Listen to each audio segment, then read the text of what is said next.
Hello viewers, hope all is fine with you. Welcome to books.com with me Subhashini, where I share book reviews, book summaries and some exciting anecdotes about books and authors with you. As we celebrate Teachers' Day this month, I dedicate this review to all teachers who toil for the enlightenment of their students. And hence, this book is close to my heart. The First Teacher, a novella written by Chingiz Atmatov. Ready to get into the review?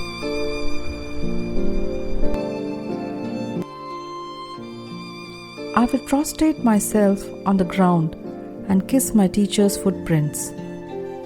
The path means more to me than all the roads in the world. The First Teacher was written by Chingiz Atmatov in 1962. Around 1963, it was translated as Pehla Adhyapak in Hindi by famous Hindi writer, actor and translator Bhishma Sahani. Yes, Bhishma Sahani, whose realistic work Tamas was telecast in Doordarshan. In a remote village of Kurkure, a secondary school building is being inaugurated and people are awaiting the arrival of the dignitary who is a native of the village. She is now an academician in Moscow.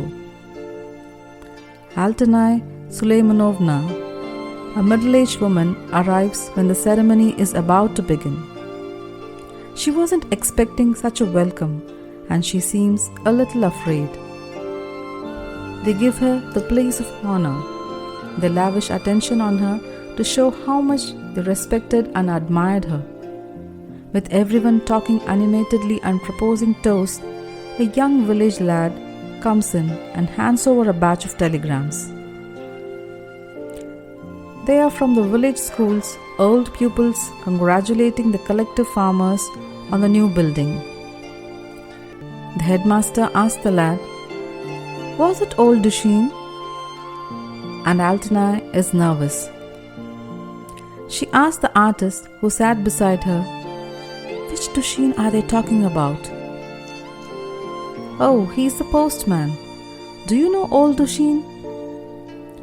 She nods vaguely, gets up to leave, and that very moment someone rides past the window with a clatter of hooves. The young lad returns to announce Dushin rode away, saying that he is yet to deliver many letters and has no time to stop by.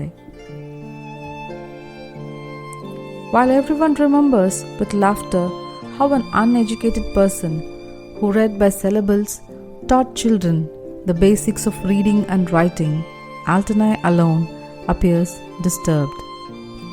The artist notices that she is intently gazing at the yellowed poplars on the hill swaying in the breeze. Her face looks pensive and sad. She seems no more an academician to him, but just an ordinary Kyrgyz woman. She hastily leaves Kurkure in pretense of urgent work in Moscow, promising to return again. The artist tries to know if someone upset her. She denies and replies, if she has any grievances, it's only against herself. She later writes a long letter to the artist in which she confesses and tells him her story about her first teacher.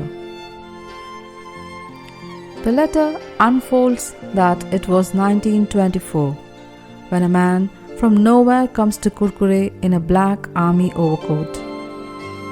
A man in uniform in that little remote village was quite strange.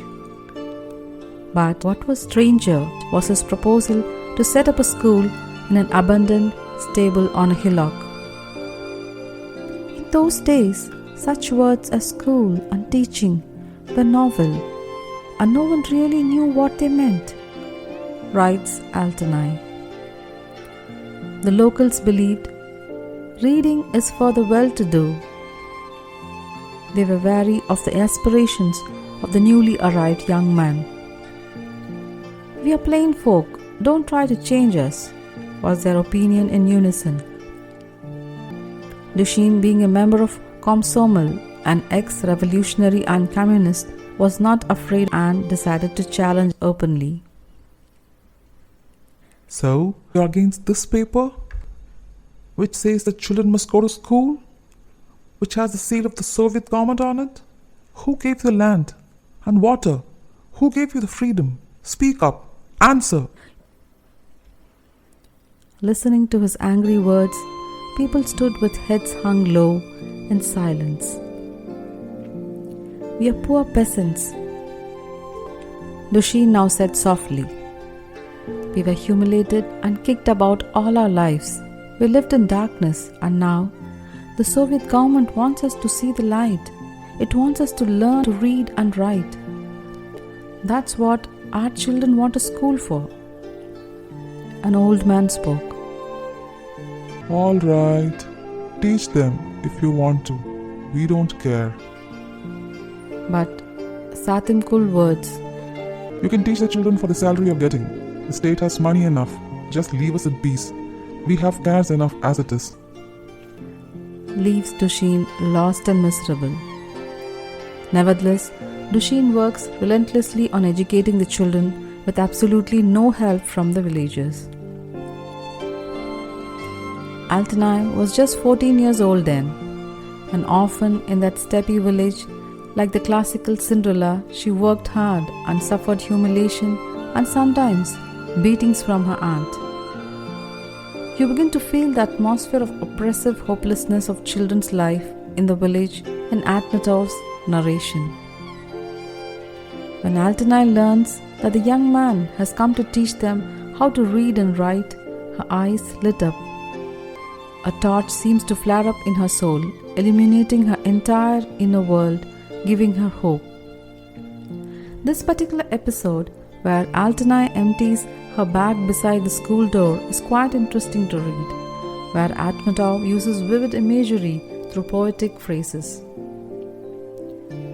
Dushin, a devotee of Russian leader Lenin, overcomes not only vagaries of the locals but also nature. Battling the weather, he carries small children across the river during huge snowfall. He did not have enough education, but this was compensated by the warmth and conviction of his righteousness. The poplar trees they both plant stand as witness to the love of a student for her teacher and the conviction the teacher had in his student. They symbolize his intention that the village is not the whole world and that there were vast opportunities if only she could look beyond the horizon of the village. How he rescues Altanai from her evil aunt, the sacrifices he makes, and how she becomes a Soviet scientist forms the crux of the story. It's about rebellion against the norm and ignorance, and how a little encouragement in a tender age helps to go a long way cannot be emphasized better than this. This novella is a monument to the perseverance of human spirit, and it evokes sympathy even now, at a time when only a memory remains of the Soviet Union and its ideology. Soviet writers are usually strong, but Chingis Akhmetov stands out creating deep human relationships that have no particular name but felt with heart, nurtured with selflessness and compassion. He belonged to the post-war generation of writers and wrote in both Kyrgyz and Russian. He wrote about the lives of common people and common topics during the transformation of Russian Empire to the Republic of the USSR. The character he chooses as narrator of his stories is remarkable. We can relate so much with the narrator that we experience each and every part of the story by ourselves. I cannot find words to express how his soulful writing moved me to tears in the farewell episode. If I could, I would never let you go, Altanai, but I have no right to stand in your way. You have got to study, and I'm not very literate, you know. You must go. It's for the best. He fell behind only to make sudden dash forward again and shouted, Altanai! There was such urgency in his shout as if he suddenly realized he had not told me something terribly important. But now it was too late. Him shouting my name, Altanai, still rings in my ears. She regrets many things were left unsaid. Goodbye, teacher. Goodbye, my first school, my childhood. Goodbye, my first love. She reveals the reason of her embarrassment at the school opening ceremony was due to all the attention and honor lavished on her, which rightly belonged to her first teacher, the first communist of her village, Dushin. Altanai's wish to build up Dushin School in Kurkure to commemorate her first teacher in the letter is the ultimate honor a student can pay to a teacher. The tale begins during the period of Lenin, and it is his picture that the teacher puts up first in his makeshift school. However, in the end, it's Dushin's face that remains in both Altanai's and the reader's mind. Atmatov himself became one of the great teachers of Kyrgyz nation forever. Who was your first teacher? Some of us may vaguely remember a face from our kindergarten rhymes, but how many of us acknowledge them as the torchbearers of our life? It is probably difficult for modern children to understand how their grandparents or even parents in some cases overcame difficulties in order to go to school. But their perception of life would definitely change when they realize the first stage of their parents' education wasn't an everyday routine like theirs. I too have heard from my parents that they had to walk many miles to reach their school. Moreover, it lacked basic amenities. School was a way to escape from the world of ignorance, hunger, hopelessness, and unreasonable daily violence for some. Dushin reminds me of Veluthambi from Vage Sudava, a 2011 Tamil movie. Whether the movie was inspired by this book, that you have to find out. Whatever I have mentioned here is just a fraction of this remarkable piece of literature. If you are open to world literature, I would strongly recommend this book, which is merely 70 to 90 pages. This Kyrgyz novella, The First Teacher, is available on Amazon in English. This book is nostalgic and celebrates the efforts of ordinary people. While no one remembers or cares about the person who was the pioneer of education in that village, he lends his name to that hill. So, can we leave our footprints forever in places with precious memories for us? In your life, the first teacher may have been your mother, your elder brother, the sister next door, or even a stranger. The first imprints they left on you is what you are now. All I wanted to say is, teacher, thank you. Thank you for being what you are. Hope you liked the review. Do read this amazing book and share your ideas with me on books.com YouTube channel and follow books.com by Subhashni Instagram page.